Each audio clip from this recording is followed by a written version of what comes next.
सोमवार को शहर के प्रसिद्ध रामरेखा घाट से भाजपा चिकित्सा प्रकोष्ठ के नेता डॉक्टर राजेश मिश्रा के द्वारा प्रयागराज त्रिवेणी संगम से लाए गए गंगाजल वितरण के लिए जल का वितरण रथ यात्रा निकाला गया, जो रामरेखा घाट से निकलकर शहर होते हुए गोलंबर हनुमान मंदिर तक पहुंचा।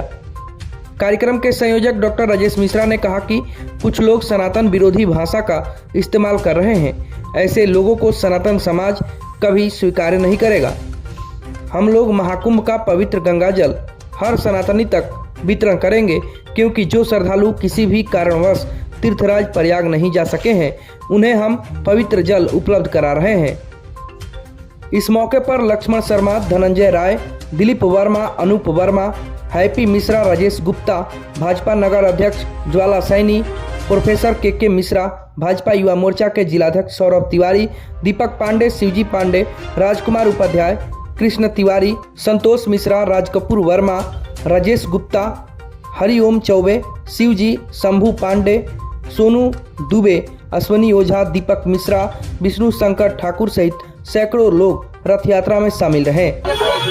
देखिए, हम लोग कुछ दिनों पहले संगम गए थे प्रयागराज। वहाँ से पवित्र जल हमने प्राप्त किया और वहाँ विभिन्न अखाड़ों के संतों से, महामंडलेश्वरों से मिलकर आशीर्वाद प्राप्त करके जल प्राप्त किया। और ये जल का हम लोग अपने बक्सर में उन सभी को जो किसी कारणवश या तो आर्थिक विवशता हो या शारीरिक दुर्बलता, परेशानियां हो या कोई अन्य कारणों से महाकुंभ में स्नान नहीं कर पाए, उनके लिए जल हम लोग उपलब्ध करा रहे हैं। और ये हम लोग इसलिए भी कर रहे हैं क्योंकि सनातन संस्कृति का ये बहुत बड़ा महासमागम है। इससे पहले कभी इतना बड़ा महासमागम नहीं हुआ महाकुंभ के रूप में। तो इसमें पूरे देश की आबादी का करीब 40% लोगों ने कुंभ में स्नान किया।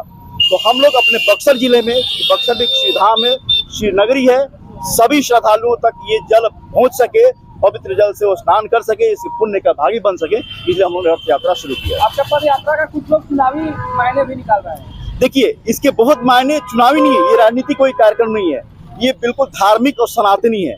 क्योंकि कुछ आप जानते होंगे कि त्रेता युग से चला आ रहा है कि जब भी कुछ यज्ञ अनुष्ठान होता है तो उसमें कुछ राक्षस प्रवृत्ति के लोग उसमें शामिल हो जाते हैं, उसको विघ्न पहुंचाते हैं। तो आज भी ऐसा हो रहा है। अभी विगत कुछ दिनों पहले आरजेडी के सुप्रीमो लालू यादव ने कुछ महाकुंभ के बारे में बहुत अनाप शनाप बोला।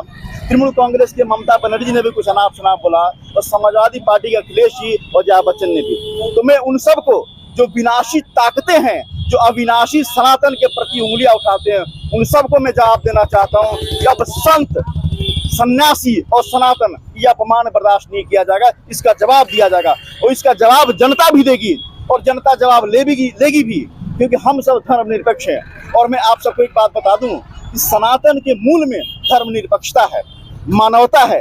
तो ये किसी भी खास जाति का नहीं है, पूरे मानव जाति का एक धर्म है, जो एक अनुशासन, एक पूरे मानव के लिए उन मानव मूल्यों को आगे बढ़ाने के लिए कर रही है। जनता का कहना है कि जिस प्रकार से हिंदू और सनातन की नाम लेकर के बीजेपी सत्ता में आ गई, क्या बक्सर में डॉक्टर राजेश मिश्रा भी सनातन का नाम लेकर के राजनीति में आएंगे?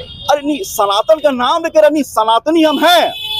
हम पूरे नख शिखांत सनातनी हैं और हम सभी नख सनातनी हैं।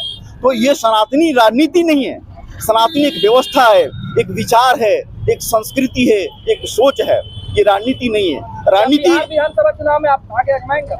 देखिए, चुनाव भाग्य आजमाना वाला अलग बात है। आज हम लोग बिल्कुल धार्मिक कार्य कर रहे हैं, इसका कोई राजनीतिक एजेंडा नहीं है, कोई राजनीतिक हथकंडा नहीं है। लेकिन हाँ, मैं उन सब को जो इसको राजनीतिक रूप देना चाहते हैं और या जो ऐसे सनातनी कार्यों में विघ्न देते हैं, उन सबको एक बहुत बड़ा संदेश है। सनातनी सत्ता में आएंगे बक्सर में? बिल्कुल आएंगे, सनातनी का ही राज होगा। राष्ट्र में भी आज देखिए, मोदी जी पूरे सनातन संस्कृति को पूरे विश्व में परचम फहराया है और आज योगी जी भी है। आप देखिए, जो महाकुंभ हुआ प्रयागराज में, ये बहुत बड़ा, अभी तक का सनातन का सबसे बड़ा महासमागम है।